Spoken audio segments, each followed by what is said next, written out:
Sebelumnya, perkenalkan, nama saya Naura Mahesa Akbar dengan NIM 13123000186.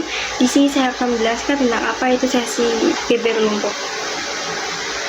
Sesi bebek lumpuh atau lame duck session merujuk pada periode antara pemilihan umum dan pelantikan pejabat baru, di mana pejabat yang kalah atau akan digantikan masih memegang jabatannya, tapi kekuasaan dan pengaruhnya menjadi terbatas. Istilah bebek lumpuh ini digunakan untuk menggambarkan situasi di mana pejabat dalam periode ini tidak lagi memiliki kekuatan penuh, mirip dengan kondisi bebek yang terluka tidak dapat terbang dengan baik.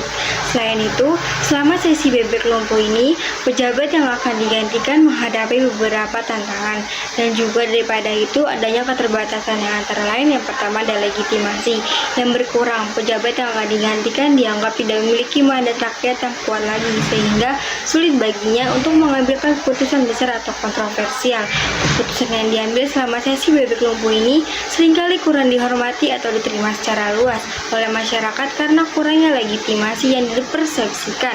Yang kedua, adanya fokus pada transisi. Pejabat yang akan digantikan cenderung fokus pada transisi, tapi bukan fokus pada yang namanya perubahan.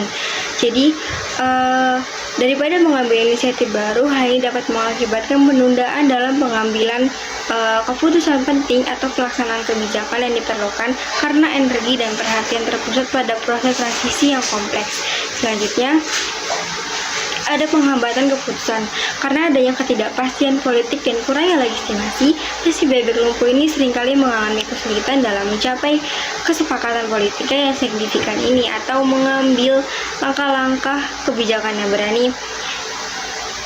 Yang selanjutnya ada yang 4, pengaruh lobby dan kepentingan khusus. Dalam suasana politik yang tidak stabil, pejabat yang akan digantikan rentan terhadap pengaruh lobby dan kepentingan khusus yang mungkin memanfaatkan kelemahan mereka untuk mempengaruhi kebijakannya. Sesi bebek lumpuh ini dapat menimbulkan ketantangan bagi stabilitas dan efektivitas pemerintah, serta dapat mempengaruhi kontinuitas kebijakan dan keputusan politik. Penting untuk memahami dinamika dan dampak dari sesi bebek lumpuh ini dalam konteks sistem politik yang berlaku untuk mengantisipasi dampaknya dan mencari solusi yang tepat dalam menjaga stabilitas dalam pemerintahan ini. Selanjutnya, ada sejarah sesi bebek. Sejarah sesi bebek lumpuh ini atau lame duck session dapat ditelusuri kembali ke awal abad ke-19 di Amerika Serikat. Istilah bebek lumpuh ini digunakan untuk menggambarkan periode antara pemilihan umum dan pelantikan pejabat baru, di mana pejabat yang kalah atau akan digantikan masih memegang jabatannya secara penuh. Namun kekuasaan itu dapat menjadinya terbatas, seperti bebek yang terluka tidak dapat terbang lagi dengan baik dan benar.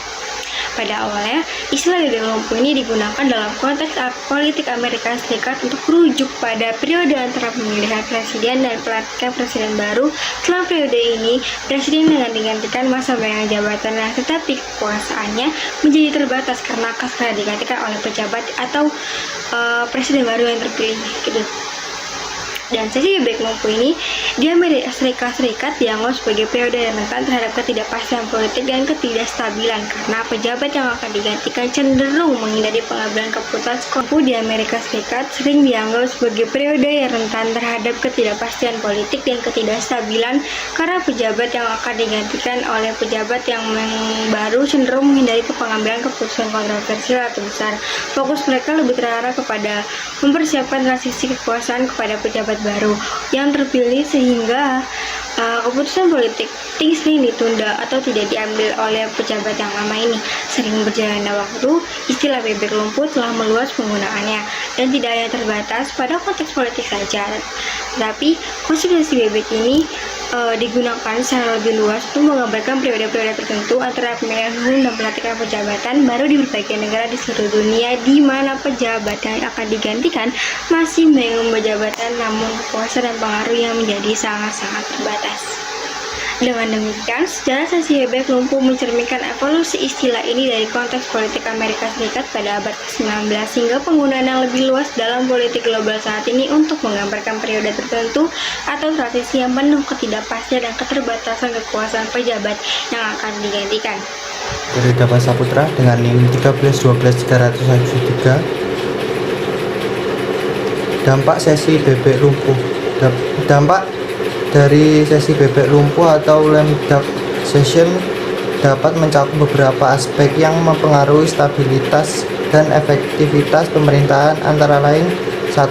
Ketidakpastian politik. Sesi bebek lumpuh seringkali menciptakan ketidakpastian politik karena pejabat yang akan digantikan tidak lagi memiliki legitimasi yang kuat dan kekuasaan yang terbatas.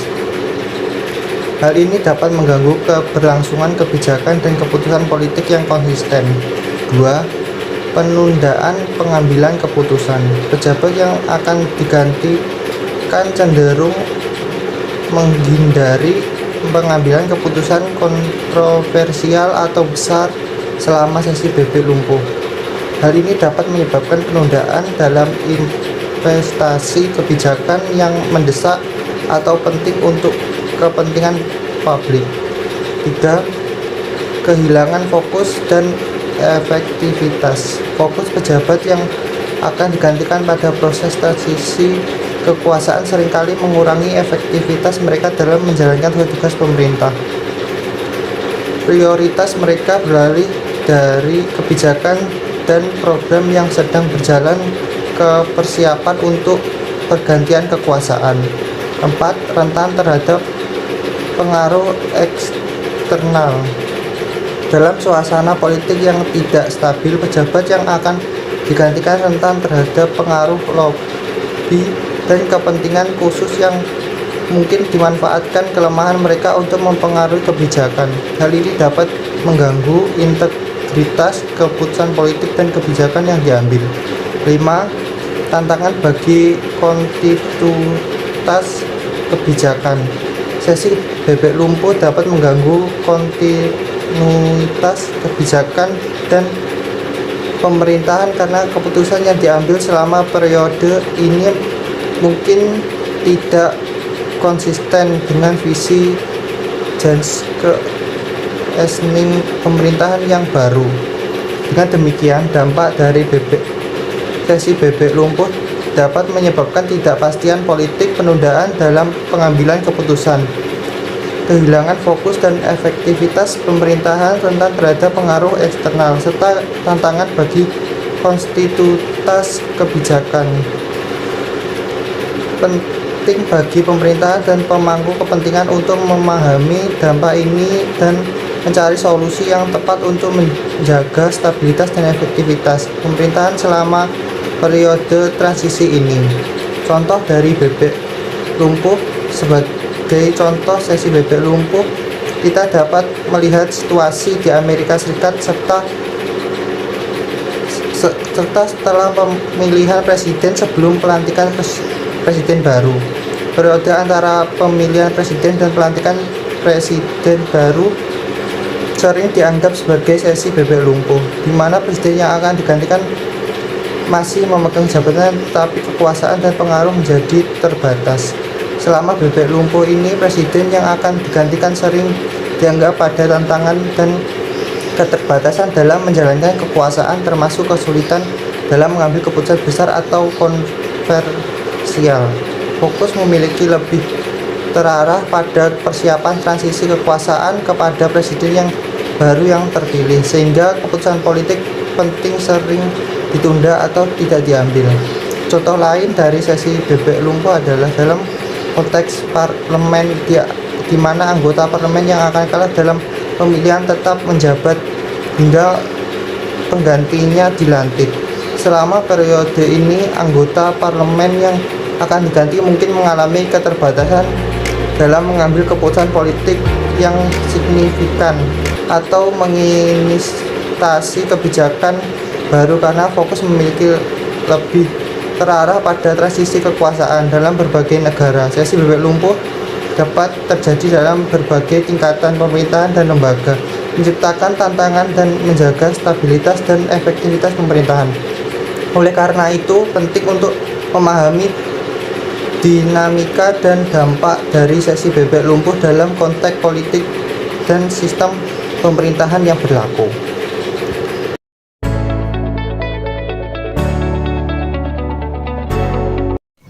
Saya Muhammad Farhanuddin Ubaidillah dengan NIM 131230177. Jadi dari pertanyaan sebelumnya, jika Prabowo Subianto telah ditetapkan sebagai presiden terpilih setelah pemilihan umum 2024, maka pemerintahan Jokowi akan memasuki sesi bebek lumpuh sejak pengumuman hasil pemilu hingga pelantikan Prabowo pada 20 Oktober 2024. Selama periode ini, Jokowi akan menjabat sebagai presiden, tetapi kekuasaan dan pengaruhnya akan berkurang secara signifikan. Beberapa hal yang mungkin terjadi. Yang pertama, kebijakan besar kemungkinan akan ditunda, yang artinya Jokowi mungkin akan menghindari mengambil keputusan besar atau kontroversial yang dapat mengikat pemerintahan baru. Yang kedua, fokus transisi, yaitu Jokowi dan timnya akan lebih berfokus pada mempersiapkan transisi kekuasaan yang lancar kepada Prabowo, sehingga memberikan informasi, dokumen, dan arahan yang diperlukan. Yang ketiga, pemerintahan legislasi, yaitu anggota DPR mungkin enggan mendukung agenda legislasi baru dari pemerintahan Jokowi karena mereka ingin menjaga hubungan baik dengan pemerintahan baru. Yang terakhir, perubahan kabinet, yang artinya Jokowi mungkin akan melakukan perombakan kabinet untuk menyesuaikan dengan transisi kekuasaan yang akan terjadi. Dari keempat faktor yang saya sebutkan sebelumnya, pemerintahan Jokowi tetap harus menjalankan tugas-tugasnya rutin dan mengambil keputusan yang diperlukan untuk menjaga stabilitas negara selama periode sesi bebek lumpuh ini. Nah, penting untuk dicatat bahwa meskipun dalam sesi bebek lumpuh, pemerintahan Jokowi tetap memiliki kewenangan konstitusional dan harus tetap menjalankan tugasnya dengan baik sampai dilantiknya pemerintahan baru. Perkenalkan, nama saya Ismaudina dan NIM 1312300. Pemerintahan Joko Widodo tidak termasuk dalam kategori sesi bebek lumpuh. Ketika Prabowo Subianto ditetapkan sebagai presiden resmi, sesi bebek lumpuh adalah istilah yang digunakan untuk menggambarkan situasi ketika pemerintahan yang sedang berlangsung tidak memiliki kekuatan atau kontrol yang efektif atas kebijakan-kebijakan yang diambil. Pemerintahan Jokowi telah menyelesaikan masa jabatannya dan telah menyerahkan kekuasaan kepada Prabowo Subianto. Prabowo telah ditetapkan sebagai presiden terpilih 2024 sampai dengan 2029 dan telah memulai proses transisi ke pemerintahan baru. Pemerintahan Jokowi telah menyelesaikan masa jabatannya dengan baik dan telah menyerahkan kekuasaan kepada Prabowo dengan cara yang mulus dan lancar. Dalam beberapa kesempatan, Prabowo telah mengatakan bahwa pemerintahan Jokowi telah berperan besar dalam memimpin kabinet dan telah memahami persoalan bangsa seperti energi, pangan, hilirisasi, penanggulangan kemiskinan, dan mitigasi terhadap perubahan iklim. Prabowo juga telah mengatakan bahwa pemerintahan Jokowi akan terus berlanjut dan tidak akan ada masa transisi yang kaku. Dalam beberapa kesempatan, Wakil Presiden Ma'ruf Amin dan Menteri Perdagangan Zulkifli Hasan juga telah mengatakan bahwa pemerintahan Prabowo tidak perlu dibentuk tim transisi karena merupakan keberlanjutan dari pemerintahan Jokowi. Mereka berpendapat bahwa perpindahan kekuasaan akan berlangsung dengan sangat lancar dan tidak perlu ada masa transisi yang kaku. Dalam beberapa kesempatan, ekonom juga telah berpendapat bahwa proses transisi ke pemerintahan selanjutnya adalah hal yang diperlukan.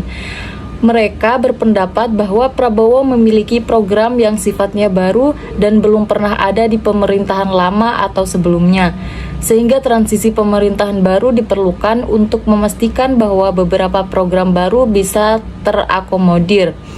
Dalam beberapa kesempatan, Gibran Rakabuming Raka, wakil presiden terpilih, juga telah mengatakan bahwa pemerintahan Prabowo akan terus berlanjut dan tidak akan ada masa transisi yang kaku. Dia juga telah mengatakan bahwa upaya merangkul dari kubu 02 sekaligus bentuk silaturahmi dan tidak masalah jika ada sikap parpol yang memilih menjadi oposisi.